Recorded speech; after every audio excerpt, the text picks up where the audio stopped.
Tonight, breaking news as we come on the air from right here at the Vatican. The dramatic scene playing out just moments ago behind us inside St. Peter's Basilica. The closing of the coffin, the farewell to Pope Francis, and you'll see it. Also breaking tonight in the U.S., the FBI arresting a judge. Authorities accusing her of helping a migrant evade arrest. And we're tracking severe storms tonight across multiple states. First tonight, the world getting its final look at Pope Francis, lying in state at St. Peter's Basilica, and just moments ago, that dramatic and somber moment. The Pope's face covered in a white veil, his wooden coffin closed ahead of his funeral service, now just hours away here. Tens of thousands expected here for tomorrow morning's Mass and lining the streets of Rome. We'll take you into St. Peter's Square, where I spoke with Americans who were among the last ones allowed into the Basilica to pay their respects and what moved them most. Also this Friday night, the Trump administration signaling a major escalation in its deportation efforts. The FBI now arresting an American judge, accusing her of helping an undocumented immigrant in her courtroom evade authorities. They say she helped the migrant get out the door. Tonight, President Trump's tariffs and what he said late today about his 145% tariffs on Chinese goods coming into the U.S. Tonight, the president telling Time magazine he would not call President Xi first, but that President Xi has reached out to him. And President Trump now claiming to have made 200 trade deals already. But the White House providing no proof tonight. And this evening, as the president nears 100 days in office, the new ABC News poll just out tonight and what it reveals. In New York City tonight, the bombshell in the CEO murder case. Suspect Luigi Mangione in court, and prosecutors telling the judge what they inadvertently did. In Boston, jurors in the Karen Reed murder trial taken to the scene where her Boston police officer boyfriend was found. Her defense team claims she was framed. The new images just in tonight, the police video showing the wife of the bassist from the band Weezer in a shootout with police. What police say the video reveals: multiple wildfires breaking out in the Northeast, firefighters driving through the flames. Tonight here, night 2 of the NFL Draft live right here on ABC. Number 1 pick Cam Ward going to Tennessee. And the surprising star who is yet to be drafted. And Pope Francis, the funeral, final preparations right here behind me tonight. We'll carry it live at 3:30 in the morning tomorrow morning. And we'll take you right down to St. Peter's Square right here tonight. From ABC News, this is ABC World News Tonight with David Muir, reporting tonight from the Vatican. And good evening tonight from the Vatican, where we are just hours away from the funeral for Pope Francis. The final preparations now underway right here behind me tonight.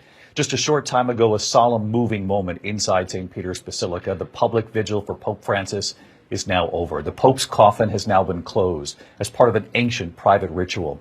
Tens of thousands are expected right here at St. Peter's Square in just hours. They're also expected to line the streets of Rome here. For the last 3 days, some 250,000 people came to St. Peter's Basilica to offer a prayer, a final farewell in person. People from all over the world coming to see the people's Pope.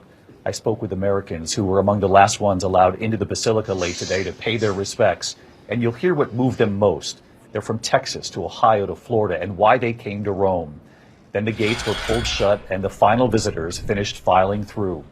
Inside, Cardinal Kevin Farrell, a former Dallas bishop, presiding over the ceremony. The Pope's face was covered with a white cloth. Inside a metal tube, they placed a document summarizing the Pope's deeds and other symbols of his time as the head of the Catholic Church. And then a wooden top was placed over that simple wooden coffin Pope Francis had asked for, and it was nailed shut. Priests will stand vigil by Pope Francis overnight until his funeral tomorrow morning. The Mass begins at 10 a.m. local time right here at the Vatican. We'll be on the air starting at 3:30 in the morning tomorrow morning. Of course, we hope you'll get up early with us for the funeral and the procession right through Rome to his final resting place. But tonight here, the extraordinary moments late today, and ABC's Terry Moran was right here in St. Peter's Square. Late today, in the final few hours to say goodbye to Pope Francis, the crowds in St. Peter's Square swelled in one last wave as 3 days of public viewing came to a close. All told, 250,000 people from all corners of the earth came here to pay their respects. Then the great doors to the Basilica were closed and a solemn ceremony began, the rite of the closing of the coffin. A white cloth placed gently over the Pope's face. A deed recounting the accomplishments of Francis's papacy put in a metal tube in his coffin. And Cardinal Kevin Farrell, a former Dallas bishop and now the Camerlengo or Chamberlain of the Vatican, blessing the body with holy water. The coffin was sealed, then nailed shut. Several members of Francis's family were there. Priests will say prayers and a vigil by the body all night. Now the square is empty, the crowds are gone, and a hush, a sense of anticipation almost, has settled over everything. Over here, that's the world's press. They're getting ready. And the long avenue awaits the hundreds of thousands who are expected to attend the funeral. Francis inspired many men and women to serve in the church. We met Sister Bernadette Seto from Michigan. And Pope Francis really, he really had a heart of mercy, and he personally touched me in my religious life. So. She said before she became a nun, she was in a crisis in her life. The Pope's emphasis on mercy helped her get through it and find her vocation. So when you got up there with all this and you saw him, yeah. what do you think? I don't know, so many emotions. There's so many emotions going here. Like, you're sad, you're happy, you feel all these type of emotions, and that's how I was feeling. Sad, I was feeling happy. Tonight, hundreds of world leaders are converging on Rome. President Trump and First Lady Melania Trump asked how they would remember Francis before departing for the funeral. Very well, good man. He loved the world, actually, and he was just a good man. I met him twice. I thought he was a fantastic kind of a guy. After the funeral, the slow drive, more than 3 miles through the streets of Rome, allowing thousands more to say farewell. The route will start at St. Peter's, cross the Tiber River, then pass major landmarks like the Piazza Venezia and the Colosseum, before ending at Francis's final resting place, St. Mary Major Basilica, a special place for him. This image shows what his marble tomb will look like inside that 1,500-year-old church. He asked that tomb should be simple. Only one inscription, Franciscus. And once Francis is laid to rest, the world's attention will turn to that secret, ancient ritual of choosing the next pope, the conclave. The cardinals meeting again today, discussing the future of the church. There are a lot of candidates being mentioned. The old saying is, if you go into the conclave papabile, or like a pope, you come out a cardinal. So the Holy Spirit tends to surprise us. There are always surprises from the conclave. Let's bring Terry Moran back in with us tonight, and just outside the Vatican, where Terry's standing by. And as we know, Pope Francis's funeral now just hours away here, Terry. It'll be held outside right there in St. Peter's Square. And while it's a mass for a pope, it's not unlike what you would see at a typical Catholic funeral for anyone. That's very true, David. And not only a typical Catholic funeral, but an ordinary Catholic Mass. At the heart of this funeral is the Mass, so familiar to so many Catholics, and it'll be right out in the open for hundreds of thousands to join in the celebration of the Mass and of the life of this remarkable man. David? Terry, we'll see you just a few hours from now. Terry, thank you. Terry will be here with me along with James Longman, Deborah Roberts, and our entire team for Pope Francis's funeral tomorrow morning. ABC News live coverage of the funeral begins at 3:30 a.m. Eastern tomorrow morning. We'll see you bright and early for what will be a very moving day here.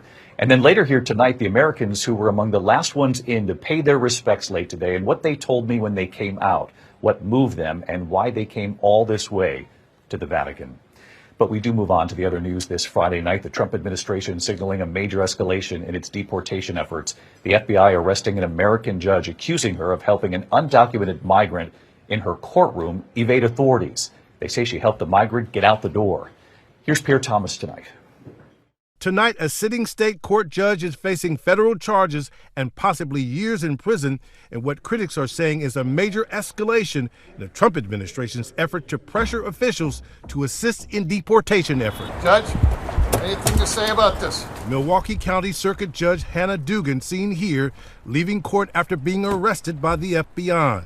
Dugan faces multiple charges for allegedly obstructing ICE agents trying to arrest an undocumented immigrant. According to a newly unsealed indictment on April 18th, Dugan was visibly upset and had a confrontational, angry demeanor when she and another judge confronted a group of federal agents that had come to her courthouse to arrest Eduardo Flores Ruiz, an undocumented Mexican citizen who was in court to face misdemeanor domestic violence charges. Agents said she told him to go to see the chief judge of the courthouse and went back to her courtroom where Judge Dugan then escorted Flores Ruiz and his counsel out of the courtroom through a jury door. If you commit a crime in this country, you're going to be held accountable. Doesn't matter. We're going to prosecute you. No one is above the law, not even a judge. No justice.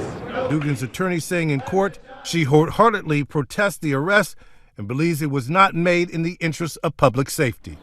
Overnight, another judicial-related arrest. In Las Cruces, New Mexico, the FBI taking former county magistrate Joel Cano and his wife Nancy into custody, held without bond, accused of harboring 3 Venezuelan gang members on their property. David, it's extremely rare for a judge to be charged with obstructing an immigration case. That Wisconsin judge is vowing to fight the charges, but David, if convicted, she faces up to 6 years in prison. Pierre Thomas live in Washington tonight. Pierre, thank you. Now to President Trump's tariffs and what he said late today about his 145% tariffs on Chinese goods coming into the U.S. And tonight, the president telling Time magazine he would not call President Xi first, but indicated President Xi has reached out to him. And President Trump now claiming to have made 200 trade deals already. But the White House providing no proof. Here's Mary Bruce. Tonight, President Trump declaring he will not roll back his staggering 145% tariffs on all Chinese products entering the U.S. unless China agrees to substantial concessions. Well, I'm not going to drop them unless they give us something that's, substantial. Otherwise, I'm not going to drop them. But it's not clear what concessions would be enough. And at this point, it's also unclear whether the U.S. and China are even negotiating. The president insists they are, telling Time magazine in a new interview that Chinese President Xi Jinping personally reached out to him. Trump said that after Time asked if he would be willing to make the first call. Will you call President Xi if he doesn't call you? They asked. No, Trump said. You won't? Nope. Time then asking, has he called you yet? Yep, and I don't think that's a sign of weakness on his behalf. This, though China insists, quote, China and the United States have not consulted or negotiated on the tariff issue. The United States should not confuse the public. Today, ABC's Rachel Scott asking the president. You said that you have spoken to President Xi. When did that happen? China says it hasn't happened. I spoke to him numerous times. But Trump pressed, when did those calls happen? Were they after Trump put in place his tariffs on China? Have you spoken to him since the tariffs? When did you last speak? I don't want to comment on that, but I've spoken to him many times. Trump is eager to prove his trade policies are paying off. He told Time magazine he has already made 200 deals, though he wouldn't say what they were or which countries are involved. But the bottom line, the White House has not announced a single deal yet, and this all comes as the president is now preparing to mark his first 100 days in office. Our new ABC News Washington Post Ipsos poll showing just 34% approve of his handling of tariffs, with 64% disapproving, and 7 in 10 Americans say Trump's tariffs will drive up inflation. David. Mary Bruce live at the White House on a Friday night for us. Mary, thank you. Next tonight here, CEO murder suspect Luigi Mangione pleading not guilty to federal charges in the fatal shooting of United Healthcare CEO Brian Thompson on a Midtown Manhattan street. Prosecutors say they will seek the death penalty. Then at the end of the hearing, Mangione's attorney saying prosecutors had inadvertently eavesdropped on one of Mangione's calls with his legal team from jail. The judge now demanding an explanation on that by next Friday. Now to Boston, to another case making national headlines, and tonight a dramatic turn. Jurors in the Karen Reed murder trial were taken to the scene where her Boston police officer boyfriend was found. Her defense team claims she was framed. Matt Gutman on this again tonight. Tonight, the jury at the Karen Reed trial visiting the home where her one-time boyfriend, Boston police officer John O'Keefe, was found outside unconscious in a blizzard in January 2022. The jurors were bused to the scene, a modest house in the Boston suburb of Canton, seeing that Lexus SUV that prosecutors say Karen Reed used to hit John O'Keefe following a night of drinking. The back taillight now missing. They then headed back to the courtroom for a fourth day, hearing testimony from one of the paramedics who treated Reed. Did she make any statements to you when you were giving her treatment or speaking to her about her husband? Last conversation she had with her husband at the time was an argument. I didn't feel like it was my role to really find out the details on what was said. Did she tell you what the argument was about? She did not.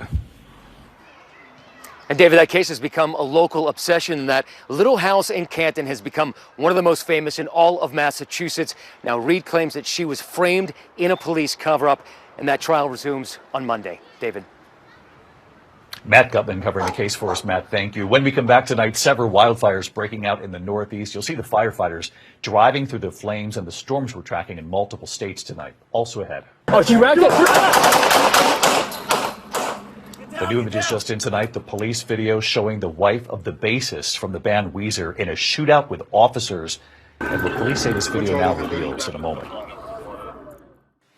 Tonight, the LAPD releasing dramatic body camera video showing the moment officers shot the wife of the bassist from the band Weezer. Police say Jillian Schreiner can be seen with a gun in her backyard shooting at officers who were actually searching for suspects in an unrelated matter. Officers firing from behind a fence. Police say the video shows her pointing and shooting her gun at them. She was hit in the shoulder and arrested. She's due back in court next week. When we come back here tonight, the wildfires in the Northeast and storms across several states we're tracking tonight, and the surprise in the NFL draft. Live right here on ABC. To the index of other news, 2 wildfires in Cumberland County, Pennsylvania. The fires burning across more than 1,000 acres in Michaud State Forest. The Jones Road fire in Ocean County, New Jersey, now 60% contained. A system bringing rain into the Northeast tomorrow could help Washington, D.C., Philadelphia, New York, Boston with those conditions. Night 2 of the NFL draft just minutes away right here on ABC. Miami Hurricanes quarterback Cam Ward going first in the draft to the Tennessee Titans. Hall of Famer Warren Moon surprising him by unretiring his #1 Titans jersey, so Cam Ward can now wear it. Tonight, all eyes on Colorado quarterback Shedeur Sanders, son of Dion Sanders, of course, who went undrafted in the first round. When we come back here tonight, the Americans I met right here in St. Peter's Square today, they had just bid farewell to Pope Francis, what moved them most and why they came all this way. Finally tonight here, the Americans who wanted to be here for Pope Francis. As the sun sets on St. Peter's Square, we walk toward the Basilica. It is right here outside in the square tomorrow, the funeral, where tens of thousands will bid farewell to Pope Francis. And at the edges of the square tonight, quiet prayer. Here in St. Peter's Square, you can actually see it's far more quiet. Very subdued now after tens of thousands waited in line here to pay their respects to Pope Francis. The final group of people actually allowed in are now streaming out before they close off the square to prepare for tomorrow morning's funeral. And among those coming out, a number of Americans who thought it was really important that they pay their respects to Pope Francis too. We met Teshmara Antoine from Miami, Florida. She's getting her master's in London, but she felt it was important to be right here. What was it about Pope Francis? I thought he embodied humility very well. Even the way that he approached being a pope, he wanted to be with the people all the time. He didn't continue some of the traditions that the former popes would do. Like, he wanted to have more an openness with the public, and I thought that was beautiful. And more accessibility. Exactly, more accessibility. After paying their respects inside the Basilica, there was Elena Reyna from Texas and Landry McBicker from Akron, Ohio, too. One of his final wishes was to be in a simple coffin and at that level, not to be elevated, but to be down on the ground so that people could see him. What do you make of that? I think it just speaks to the kind of pope he was, really a pope of the people. And it was wonderful that we got to see him, before his coffin was closed. So it was nice. What was it about Pope Francis that allowed him to reach beyond the Catholic Church? It's easy when your goal is to love everyone and to love wholeheartedly. I think that he just loved people. And Liliana and Samir from Texas, marking their 27th wedding anniversary today, and they were among the final mourners allowed in. Were you able to get inside to pay your respects? Yes. After a lot of hours doing the line, yes. You waited for hours? Yes. Yeah, but it's worth it. I mean, we paid the respect to the Pope. We family-wise, we pray a lot with him. We love him. This is your 27th wedding anniversary? Yes. And how moving was it to mark this day saying farewell to the Pope? Pope Francis, all the time, he expressed love. And our marriage is based on love. I think that's why it's important for us to pay the respect for him. Their 27th wedding anniversary, they said it was only appropriate because to them, Pope Francis was love. I'll see you at 3:30 in the morning right here on ABC from the Vatican. Good night. Thank you for making World News Tonight with David Muir, America's most watched newscast.